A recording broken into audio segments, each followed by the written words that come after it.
What do you think is the difference between intuition and instinct? I was going to ask you that very question. So there's my intuition. Just having another sense that maybe jumps ahead in time to know things. I have no idea. I don't, and I feel like the more I would try to analyze it, the more I would get in the way of it just happening.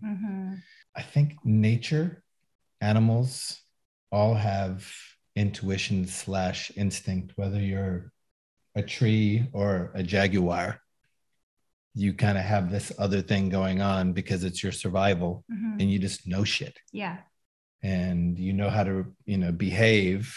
And you have a little thing that goes off inside of you, a little antenna or whatever, whether it's food time or get out of the way time or mating time or go have fun time. I feel like animals are really great at intuition, which means that we are too, but we just blow it a lot because we're so distracted and we have free will.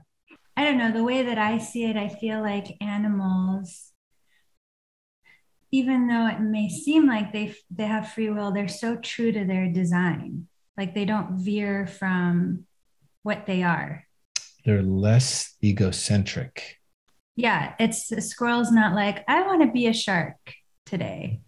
You know, it's not trying to be outside of its habitat or even its instincts aren't like, I am so dang sick of these nuts and berries. Yeah. Somebody get me a steak. Like a squirrel always knows what's going to feed its microbiome and propagate the future and, do the most and be the strongest and live the longest. I love that part of instincts if we listen to them. If we listen. Your instincts are always going to be about what, like Anthony said earlier, based on survival. Your instincts are everything that you perceive your survival depends on. Even if it's mythology, but you grew up with that, like some people growing up with a concept, I have to eat 3 square meals a day, whatever that looks like for them, their survival depends on it until they learn otherwise. Otherwise, if they don't get 3 square meals, that back part of their occipital brain is going to tell them they're in danger.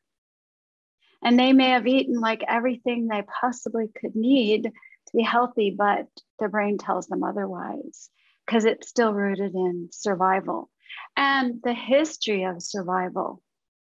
And then intuition, first of all, it doesn't depend on the brain, but if it did, it was what we were talking about earlier, the transcendental parts of the brain that can think without data.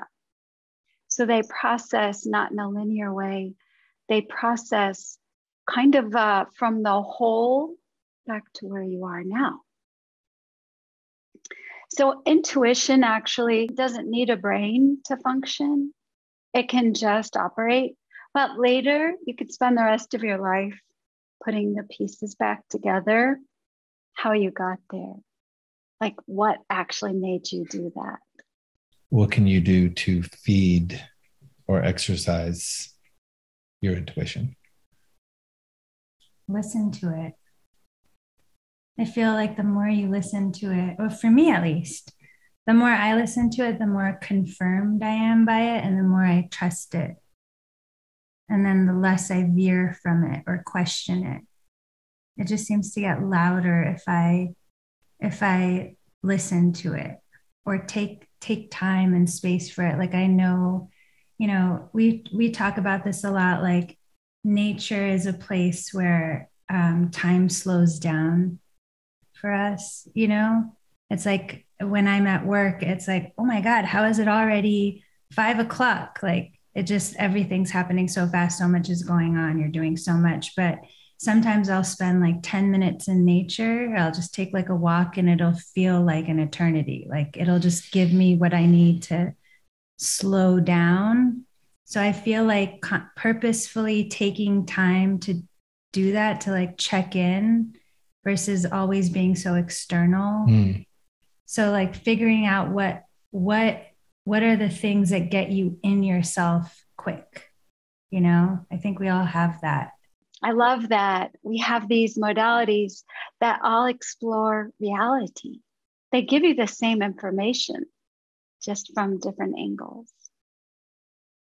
We don't need a brain to function, but we need a brain to explain that you don't need a brain to function, which is a wonderful thing.